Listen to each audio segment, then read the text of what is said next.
জীবনে বা আধ্যাত্মিক জীবনে আমি আপনি আল্লাহর আনুগত্য বাদ দিয়ে অন্য কোনো মানুষের আনুগত্য করছি, আমি ইবাদতের ক্ষেত্রে নির্দিষ্ট মাযহাবের অনুসরণ করছি, আমি অর্থনৈতিক ক্ষেত্রে পুঁজিবাদী অর্থনীতির অনুসরণ করছি, আর আমি রাজনীতির ক্ষেত্রে তথাকথিত গণতন্ত্রের অনুসরণ করছি, তাহলে আমি আল্লাহ এবং আল্লাহর রাসূলের আনুগত্য কখন করলাম?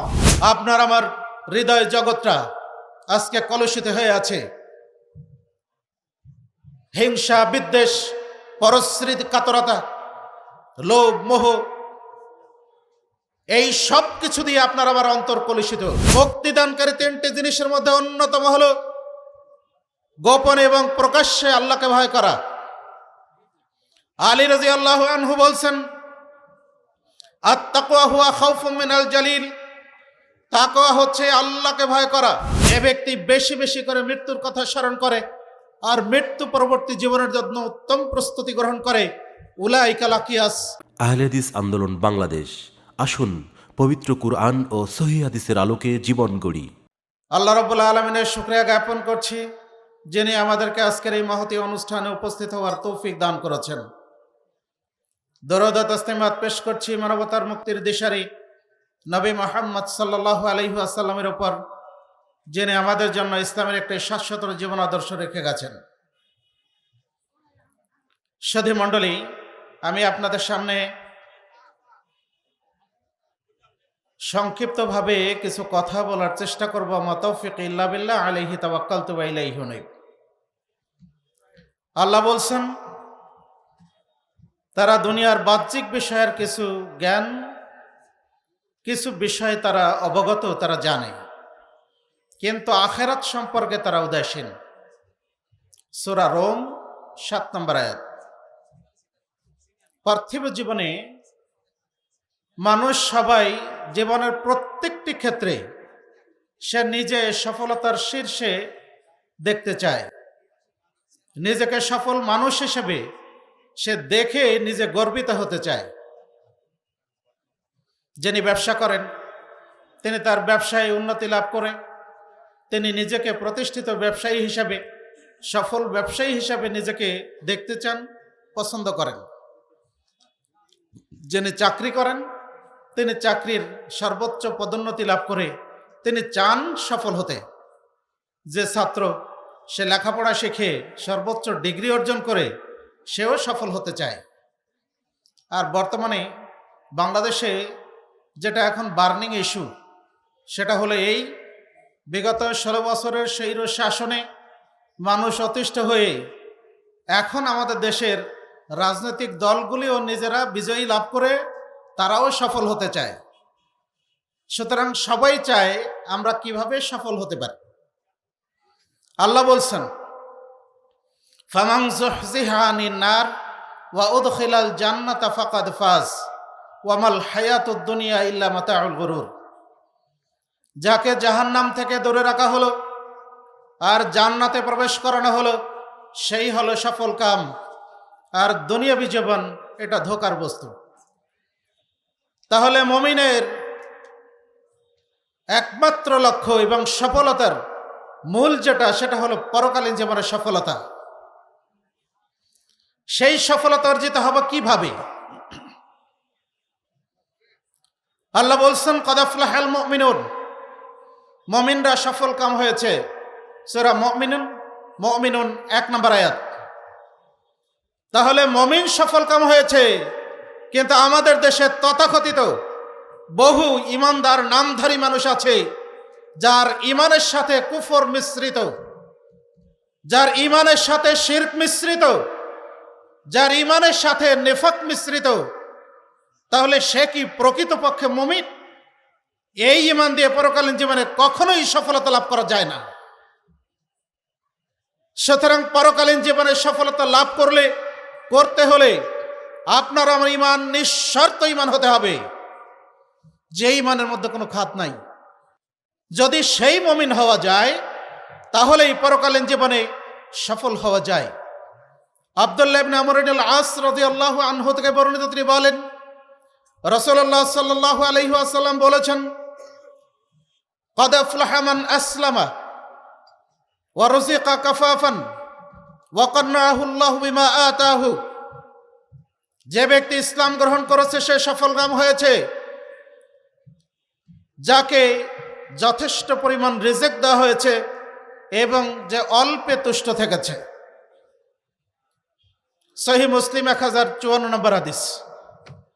তাহলে ইসলাম গ্রহণ করলে সফল হওয়া যায়, কিন্তু কোনো মানুষ যদি ইসলামী বিধিবিধানের পরিবর্তে বর্তমান আধুনিক যুগের বিধিবিধানকে উত্তম মনে করে, তাহলে সে প্রকৃত মুমিন হতে পারে না।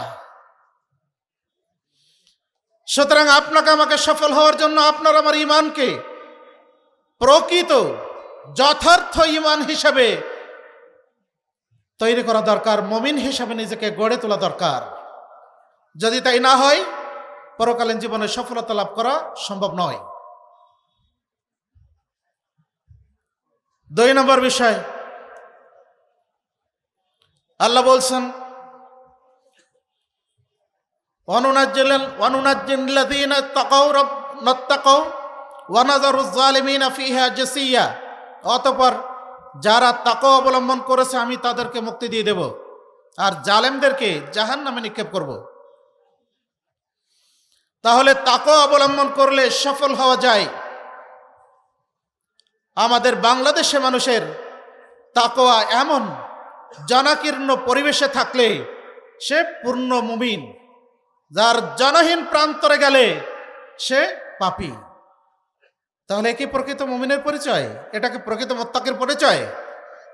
আবু যার গফারী রাদিয়াল্লাহু আনহু থেকে বর্ণিত, তিনি বলেন রাসূলুল্লাহ সাল্লাল্লাহু আলাইহি ওয়াসাল্লাম বলেছেন, ইয়া আবু যার ইত্তাকিল্লাহা হাইসুমা কুনতা, হে আবু যার তুমি যেখানেই থাকো সেখানে আল্লাহকে ভয় করো। ওয়াত্তাবি'is সাইয়্যাতাল হাসানাতা তামহুহা, যদি তোমার গুনাহ হয়ে যায় তারপরে নেকির কাজ করো, তোমার এই নেকি তোমার গুনাহকে মিটিয়ে দেবে। অখালিকিন নাসা বিখুলুকিন হাসানিন, মানুষের সাথে উত্তম আচরণ করো। সুনান তিরমিজি 1987। তাহলে রাসূলের নির্দেশ হচ্ছে যেখানেই থাকো সেখানে আল্লাহকে ভয় করো। আবু হুরায়রা রাদিয়াল্লাহু আনহু থেকে বর্ণিত, তিনি বলেন রাসূলুল্লাহ সাল্লাল্লাহু আলাইহি ওয়াসাল্লাম বলেছেন, সালাসুন মুনজিয়াতুন ওয়া সালাসুন মুহলিকাতুন, 3টি জিনিস মুক্তিদানকারী আর 3টি জিনিস হচ্ছে ধ্বংসকারী। ওয়া আম্মাল মুনজিয়াতু ফাতাকাল্লাহি ফিস সিররি ওয়াল আলানিয়া, মুক্তিদানকারী 3টি জিনিসের মধ্যে অন্যতম হলো গোপনে এবং প্রকাশ্যে আল্লাহকে ভয় করা। ওয়াল কাউলু বিল হাক্কি ফির রিজা ওয়াস সাখাতে, সন্তুষ্টিতে এবং অসন্তুষ্টিতে সত্য কথা বলা।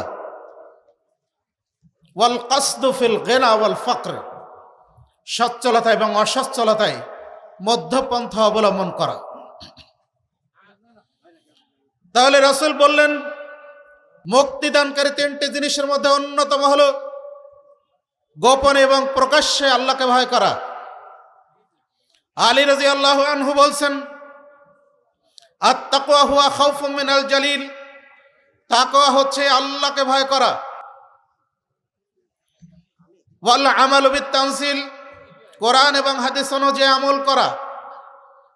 ওয়াল কানাআতু বিল কালিল, অল্পে তুষ্ট থাকা। ওয়াল ইস্তি'দাদু লিয়াউমির রাহিল, আর যেদিন মৃত্যু যাত্রা শুরু হবে সেই দিনের জন্য প্রস্তুতি গ্রহণ করা। আব্দুল্লাহ ইবনে আমর ইবনে আল-আস, আব্দুল্লাহ ইবনে আমর রাদিয়াল্লাহু আনহু থেকে বর্ণিত, তিনি বলেন রাসূলুল্লাহ সাল্লাল্লাহু আলাইহি ওয়াসাল্লামের সাথে মসজিদে নববীতে বসেছিলাম। ইতিমধ্যে আনসারের একটা লোক আসলো, এসে রাসূল সাল্লাল্লাহু আলাইহি সাল্লামকে সালাম দিলেন। এরপরে তিনি বললেন, ইয়া রাসূলুল্লাহ আইয়ুল মুমিনিনা আফজাল, হে আল্লাহ রাসূল কোন মুমিন উত্তম? তিনি বললেন, আহসানুহুম খুলুকান, যার চরিত্র ভালো সেই হলো উত্তম। এরপরে তিনি আবার জিজ্ঞাসা করলেন, ফাআইয়ুল মুমিনিনা আকিয়াস, হে আল্লাহ রাসূল তাহলে বিজ্ঞ মুমিনকে, বিচক্ষণ মুমিনকে? তিনি বললেন, আকসারহুম লিল মাউত যিকরান ওয়া আহসানুহুম লিমা বা'দাহু ইস্তি'দাদান, যে ব্যক্তি বেশি বেশি করে মৃত্যুর কথা স্মরণ করে আর মৃত্যু পরবর্তী জীবনের জন্য উত্তম প্রস্তুতি গ্রহণ করে, উলাইকা লাকিয়াস, তারাই হচ্ছে বিচক্ষণ, তারাই হচ্ছে বুদ্ধিমান। সুনান ইবনে মাজাহ 4259। এই হাদিসের আলোকে আমরা বলতে পারি আপনার আমার পরকালীন জীবনের জন্য উত্তম প্রস্তুতি গ্রহণ করা, পরকালীন জীবনে সফলতা লাভ করার জন্য অন্যতম মূলনীতি, অন্যতম লক্ষ্য। সুতরাং সেটা যদি না হয় তাহলে পরকালীন জীবনে মুক্তি পাওয়াটা, সফল হওয়াটা সুদূর পরাহত হবে। 3 নাম্বার আল্লাহ বলছেন, ওয়া আতিউল্লাহ ওয়া আতিউর রাসূল ওয়া লা তানাযাউ ফাতাফশালু ওয়া তাযহাবা রিহুকুম। তোমরা আল্লাহর আনুগত্য করো, তোমরা রাসূলের আনুগত্য করো, পরস্পর তোমরা মতভেদ সৃষ্টি করো না, ঝগড়া বিবাদ সৃষ্টি করো না, তাহলে তোমাদের শক্তি চলে যাবে, তোমরা দুর্বল হয়ে পড়বে। তাহলে আল্লাহর আনুগত্য করা দরকার, রাসূলের আনুগত্য করা দরকার। কিন্তু বাস্তবতা হলো এই, ব্যক্তি জীবনে বা আধ্যাত্মিক জীবনে আমি আপনি আল্লাহর আনুগত্য বাদ দিয়ে অন্য কোনো মানুষের আনুগত্য করছি। আমি ইবাদতের ক্ষেত্রে নির্দিষ্ট মাযহাবের অনুসরণ করছি, আমি অর্থনৈতিক ক্ষেত্রে পুঁজিবাদী অর্থনীতির অনুসরণ করছি, আর আমি রাজনীতির ক্ষেত্রে তথাকথিত গণতন্ত্রের অনুসরণ করছি। তাহলে আমি আল্লাহ এবং আল্লাহর রাসূলের আনুগত্য কখন করলাম? আর এর মাধ্যমে কি পরকালীন জীবনে সফলতা লাভ করা যাবে? আবু হুরায়রা রাদিয়াল্লাহু আনহু থেকে বর্ণিত, তিনি বলেন রাসূলুল্লাহ সাল্লাল্লাহু আলাইহি ওয়াসাল্লাম বলেছেন, কুল্লু উম্মতি ইয়াদখুলুনাল জান্নাহ, আমার সমস্ত উম্মতি জান্নাতে প্রবেশ করবে, কিন্তু তারা নয় যারা অস্বীকার করে।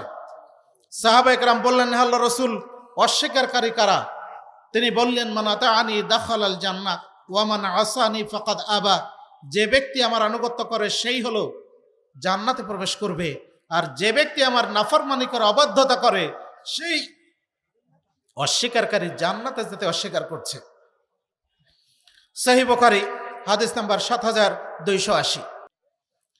আমরা জানি আল্লাহ রাব্বুল আলামিন ইবলিসকে একটা মাত্র নির্দেশ অমান্য করার কারণে তাকে জান্নাত থেকে বের করে দিলেন, আর তাকে ফেরেশতাদের স্তর থেকে তাকে নামিয়ে দিয়ে বিতাড়িত শয়তানে পরিণত করলেন। আজকের পৃথিবীতে বহু মানুষ যারা 5 ওয়াক্ত সালাত আদায় করছে, রমজান মাসে সিয়াম পালন করছে, ক্ষেত্র বিশেষে তাদের সম্পদের যাকাতও দিচ্ছে, এবং কোন কোন ক্ষেত্রে হয়তোবা হজও করছে, কিন্তু দেখবেন আল্লাহ রাব্বুল আলামিনের নির্দেশ পালনের ক্ষেত্রে যেটা তার জন্য সুবিধা সেটা পালন করছে, আর যেটা তার জন্য অসুবিধা সেইটা ছেড়ে দিচ্ছে। মানে সুবিধাবাদী মুসলমান। আল্লাহ বলছেন, আফাতুমিনুনা বিবাযিল কিতাবি ওয়া তাকফুরুনা বিবায ফামা জাযাউ মান ইয়াফআলু যালিকা মিনহুম ইল্লা খিzyun ফিল হায়াতিদ দুনিয়া ওয়া ইয়াউমাল কিয়ামাতি ইউরাদ্দুনা ইলা আশাদ্দিল আযাব। তোমরা কি কিতাবের কিছু অংশ মানবে আর কিছু অংশ ছাড়বে? শুনে রাখো, যারা এই কাজ করে দুনিয়াতে তাদের জন্য রয়েছে লাঞ্ছনা, আর পরকালীন জীবনে তাদেরকে জাহান্নামের দিকে তাড়িয়ে নিয়ে যাওয়া হবে। আজকে মানুষ দুনিয়াবী জীবনের জন্য, দুনিয়াতে কিছুটা সুবিধা লাভ করার জন্য মানুষ কত কি না করছে। আপনারা সাতক্ষীরা অঞ্চলের মানুষ, আপনারা অধিকাংশ মানুষ এখানে মাছ চাষ করে। দেখবেন এই শীতের রাতে একেবারে ফজরের আগে মানুষ জাল নিয়ে মাছ ধরার জন্য এই ঠান্ডা পানিতে নেমে যাচ্ছে। লক্ষ্যটা কি? দ্রুত মাছ ধরে তারপর তাড়াতাড়ি বাজারে বিক্রি করবে। এই লোকটাই যে এই ঠান্ডা পানিতে নেমে জাল টানতে পারছে গভীর রাত্রে, সেই লোকটা কিন্তু আল্লাহর সন্তুষ্টির জন্য গভীর রজনীতে 2 রাকাত সালাত আদায় করার সুযোগ তার হচ্ছে না।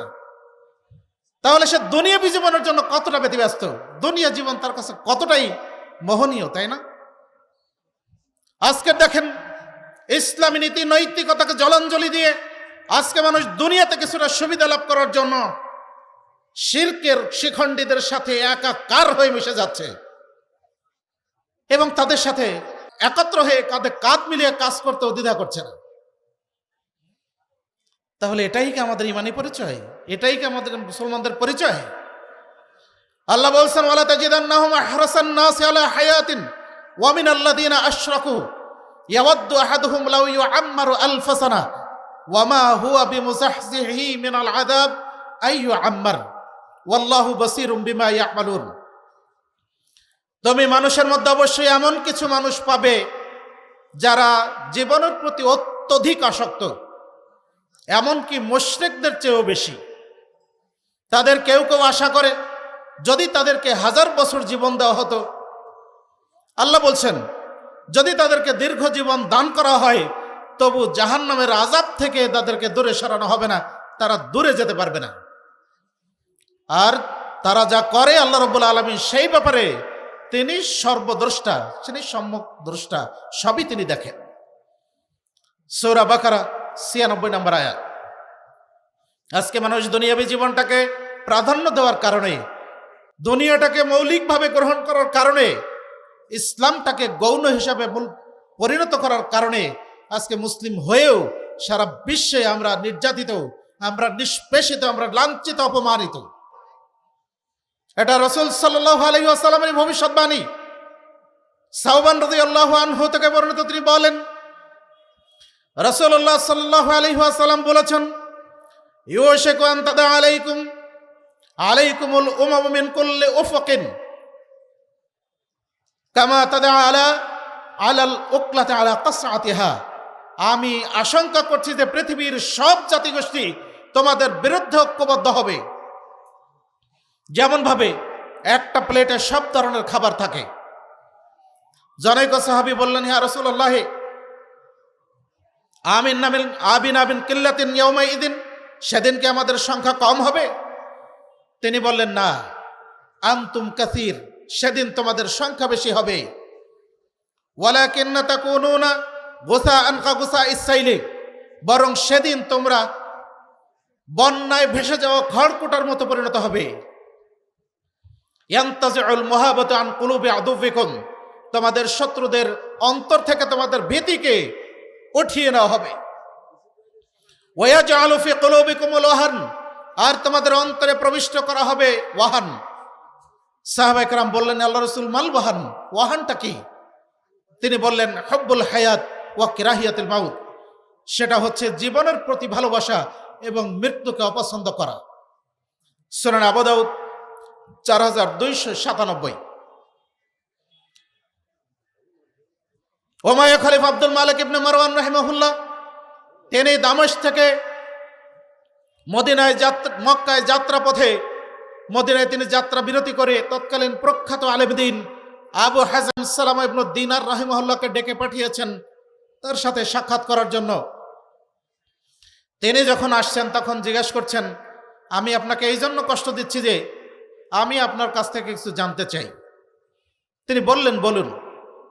তখন বাদশাহ বলছেন, আচ্ছা বলুন তো, লিমা কারিহনাল মাউত, কেন আমরা মৃত্যুকে অপছন্দ করি? তখন তিনি বলছেন, ইন্নাকুম খাররাবতুকুমুল আখিরা ওয়া আম্মারতুকুমুদ দুনিয়া ফাতাকরাহু আন তানতাকিলু মিনাল ইমরান ইলাল খারাব। আপনারা আপনাদের আখিরাতটাকে নষ্ট করেছেন আর আপনাদের দুনিয়াটাকে চাকচিক্যময় করেছেন, সুতরাং আপনি এই চাকচিক্যময় স্থান থেকে নষ্ট জায়গায় যেতে আপনি অপছন্দ করেন। আমাদের অবস্থাটা কি তাই নয়?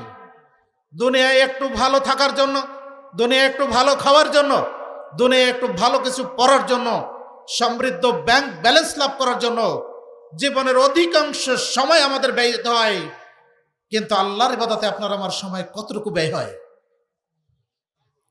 আপনাকে আমাকে চিন্তা করতে হবে। খলিফার কথা শুনে তিনি কেঁদে দিলেন, বললেন, তাহলে আমাদের অবস্থা কি হবে? তখন আবু হাজাম সালাম ইবনে দিনার রাহিমাহুল্লাহ বললেন, ইন্নাল আবরার আলা ফি নাঈম ওয়া ইন্নাল ফুজ্জার আলা ফি জাহিম, নিশ্চয়ই সৎ কর্মশীল বান্দারা থাকবে জান্নাতে আর পাপীরা থাকবে জাহান্নামে। বাদশাহ কথা শুনে আরো অঝর নয়নে কাঁদলেন। আপনার আমার করণীয়টা কি? আজকে দুনিয়াটা আমাদের জীবনে মুখ্য বিষয় হয়ে দাঁড়িয়েছে। যদি তাই না হতো তাহলে আমাদের অবস্থা আজকে এরকম হতো না। 4 নম্বর বিষয় হলো, আপনার আমার হৃদয় জগৎটা আজকে কলুষিত হয়ে আছে। হিংসা, বিদ্বেষ, পরশ্রীর কাতরতা, লোভ, মোহ, এই সব কিছু দিয়ে আপনার আমার অন্তর কলুষিত। আল্লাহ বলছেন, ইয়াউমা লা ইয়ানফাউ মালুন ওয়ালা বানুন ইল্লা মান আতাল্লাহা বিকলবিন সালিম। সেদিন তোমাদের সম্পদ, তোমাদের সন্তান সন্ততি কোনোই কাজে আসবে না, কেবল ওই ব্যক্তি যে প্রশান্ত হৃদয় নিয়ে উপস্থিত হয়েছে। যদি কলুষিত অন্তর বাদ দিয়ে পরিশুদ্ধ অন্তর নিয়ে উপস্থিত হওয়া যায়, তাহলে পরকালীন জীবনের নাজাত পাওয়া যায়। সূরা শুআরা ৮৮ এবং ৮৯ নম্বর আয়াত আল্লাহ বলছেন, ক্বাদ আফলাহা মান তাযাক্কা। সেই ব্যক্তি সফল কাম হয়েছে যে আত্মশুদ্ধি অর্জন করেছে। সূরা আলা ১৪ নম্বর আয়াত। তাহলে আত্মশুদ্ধি অর্জন করলে পরকালীন জীবনে নাজাত পাওয়া যায়, পরকালীন জীবনে সফল হওয়া যায়। আমার আপনার এই হৃদয় জগৎটা আজকে কলুষিত হয়ে গেছে। সেজন্য অন্যের সম্পদ আত্মসাৎ করতে আপনার আমার হৃদয় কাঁপে না। মাথায় টুপি পরে, লম্বা দাড়ি রেখে, বড় বড় পাঞ্জাবি পায়জামা পরে টেবিলের নিচ দিয়ে ঘুষ নিতেও আমরা কেউ কুণ্ঠিত হই না। আমাদের মধ্যে অনেকেই দেখা যায় সুদ খেতেও কেউ দ্বিধা করে না। তাহলে অন্তর্জগৎ যদি পরিষ্কার হয়, পরকালীন জীবনে সফল হওয়া যায়, নাজাত লাভ করা যায়। সুতরাং আপনাকে আমাকে চেষ্টা করতে হবে। রাসূলুল্লাহ সাল্লাল্লাহু আলাইহি ওয়াসাল্লাম বলেছেন, ইন্নাল্লাহা লা ইয়ানজুরু ইলা সুওয়ারিকুম ওয়া আমওয়ালিকুম ওয়ালাকিন ইয়ানজুরু ইলা কুলুবিকুম ওয়া আমালিকুম। আল্লাহ তোমাদের চেহারা দেখেন না, তোমাদের সম্পদ দেখেন না, দেখেন তোমাদের অন্তর, আর দেখেন তোমাদের আমল। কি অন্তর নিয়ে তুমি আমল করছো, আল্লাহ রাব্বুল আলামিন সেটাই দেখবেন। রাসূলুল্লাহ সাল্লাল্লাহু আলাইহি ওয়াসাল্লাম আরো বলছেন, আলা ইন্না ফিল জাসাদিল মুসগা ইজা সালুহাত সালুহাল জাসাদু কুল্লুহু ওয়া ইজা ফাসাদাত ফাসাদাল জাসাদু কুল্লুহু আলা ওয়াহিয়াল কলব। শোনো হে মানুষ, এই দেহের মধ্যে একটা গোশতপিণ্ড আছে। যদি সেই গোশতপিণ্ডটা ভালো হয়, পুরা দেহটা ভালো হয়। আর যদি এই গোশতপিণ্ডটা নষ্ট হয়, তাহলে পুরা দেহটাই নষ্ট হয়। শুনে রাখো, সেটা হলো অন্তর, সেটা হলো হৃদয়। সুতরাং আমার আপনার এই আত্মা যদি পরিশুদ্ধ হয়, এই অন্তর যদি ভালো হয়, তাহলে পরকালীন জীবনে নাজাত পাওয়া যাবে, পরকালীন জীবনে সফলতা অর্জন করা যাবে। নষ্ট অন্তর নিয়ে কখনো জান্নাতে যাওয়া যায় না। আব্দুল্লাহ ইবনে আমর রাদিয়াল্লাহু আনহু বলছেন, মসজিদে নববীতে রাসূল সাল্লাল্লাহু আলাইহি ওয়াসাল্লামের সাথে আছি। তিনি তখন বললেন যে, দেখো এখন একটা লোক আসবে, যে এই লোকটা জান্নাতি। আমি দেখলাম যে আনসারের একটা লোক এসে উপস্থিত হলো। তার দাড়ি দিয়ে টপ টপ করে অজুর পানি পড়ছে। দ্বিতীয় দিন রাসূল একই কথা বললেন, আমি দেখলাম তখন ওই ব্যক্তি এসে উপস্থিত হলো। তৃতীয় দিনে রাসূল সাল্লাল্লাহু আলাইহি ওয়াসাল্লাম ওই কথাই বললেন, আমি দেখলাম ওই ব্যক্তি এসে উপস্থিত হয়েছে। আমি তখন আমার আগ্রহ, আমি এটা চেপে রাখতে পারলাম না। আমি তার পিছনে পিছনে তার বাড়ি পর্যন্ত গিয়ে বললাম যে, ভাই আমি তোমার বাড়িতে 3 দিন মেহমান হব। সে তখন বলল যে, থাকো, কোনো সমস্যা নাই। আমি 3 দিন সেখানে থাকলাম, তার আমলগুলি আমি পর্যবেক্ষণ করলাম। পরিশেষে 3 দিন যখন শেষ হয়ে গেল, তখন আমি তাকে বললাম যে, ভাই আমি তোমার বাড়িতে এসেছিলাম তোমার আমল এটা পর্যবেক্ষণ করার জন্য, তুমি কি আমল করো। কিন্তু আমি দেখলাম আমরা যে আমল করি তুমিও তো সেই আমলই করো, এর চেয়ে ব্যতিক্রম কিছু নয়। অথচ রাসূলকে বলতে শুনেছি 3 দিন তিনি বলছেন এখন একটা লোক আসবে, যে লোকটা জান্নাতি। আর আমি 3 দিনই দেখলাম যে তুমি কি উপস্থিত, আচ্ছা বলো তো তুমি কি আমল করো। তখন তিনি বললেন যে, দেখো আমি যে আমল করি তা তো তুমি দেখলেই, তবে আমি একটা কাজ করি, সেটা হলো এই, আল্লাহ রাব্বুল আলামিন মুসলমানদের যে কল্যাণ দান করেছেন, যে সম্পদ দান করেছেন, তার প্রতি আমি আমার অন্তরে কোনো ধরনের হিংসা, কোনো ঈর্ষা, কোনো বিদ্বেষ আমি পোষণ করি না। আব্দুল্লাহ ইবনে আমর রাদিয়াল্লাহু আনহু বললেন, বিহাদা বালাগাকা আল্লাতি লা নুতিকু বিহা। আরে তুমি এই কারণেই ওই স্তরে পৌঁছে গেছো যা আমাদের অনেকের পক্ষেই সম্ভব নয়। মুসনাদে আহমদ ১২,৭২০ নম্বর হাদিস, হাদিস হাসান। তাহলে আমি আপনি যদি নিজে পরিশুদ্ধ হতে পারি, পরকালীন জীবনে নাজাত পাওয়া যাবে, পরকালীন জীবনে সফল হওয়া যাবে। আর যদি নিজেকে পরিশুদ্ধ করা না যায়, তাহলে পরকালীন জীবনে সফল হওয়া নাজাত পাওয়াটা সুদূর পরাহত। আপনাকে আমাকে অবশ্যই চেষ্টা করতে হবে।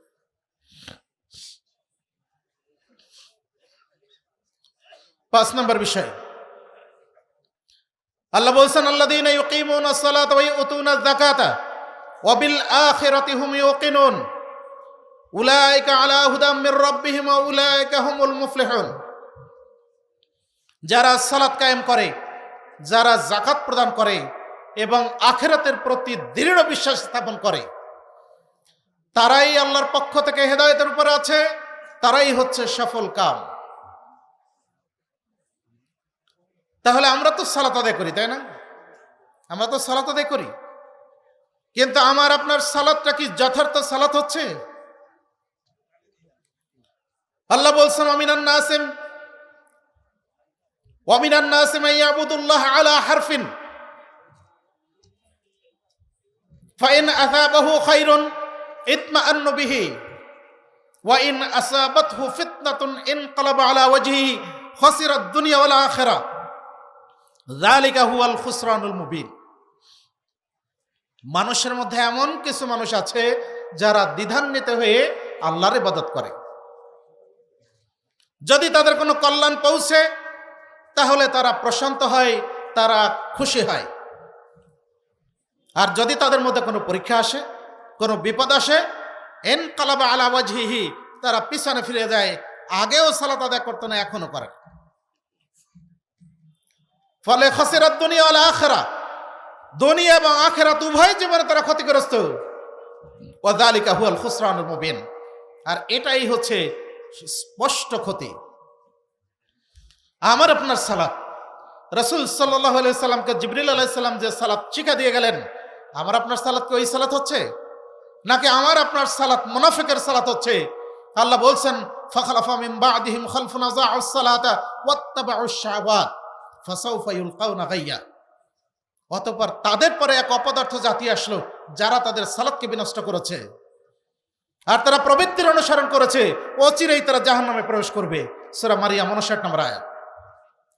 তাহলে সালাত যদি ঠিক হয় পরকালীন জীবনে নাজাত পাওয়া যায়, সালাত যদি ভুল হয় পরকালীন জীবনে জাহান্নাম সুনিশ্চিত।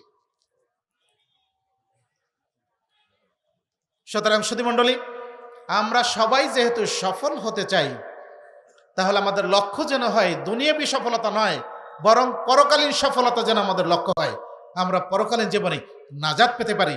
আল্লাহ রাব্বুল আলামিন আমাদের সবাইকে তৌফিক দান করুন। আল্লাহুম্মা আমিন। আকুলু কওলি হাযা আস্তাগফিরুল্লাহ লি ওয়া লাকুম ওয়া লিসাইরিল মুসলিমিন। ওয়াসসালামু আলাইকুম ওয়া রাহমাতুল্লাহি ওয়া বারাকাতুহু।